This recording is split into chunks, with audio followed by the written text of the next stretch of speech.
Depending on the type of remote ID that your drone has, the FAA requires you to register that aircraft with them according to Part 48, which is the Small UAS registration and marking requirements for drones here in the United States.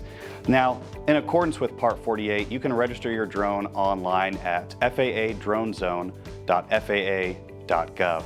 And when you go to register your drone, one of the first pieces of information that they are going to request from you is to provide your remote ID serial number. Now, to identify which serial number you have for your particular aircraft, you can usually locate that within your drone's settings after you have powered it on. Now, how do we know which type of remote ID we have? Is it standard or is it broadcast module? Well, the FAA has a very nice resource online available to you, and you can simply do a Google search for FAA Declaration of Compliance. And on that list, you would be able to identify which type of drone you have from the list, and then in that list it will tell you which type of remote ID you would have. If you don't see it visible on that list, odds are you would have to have a remote ID broadcast module for your aircraft.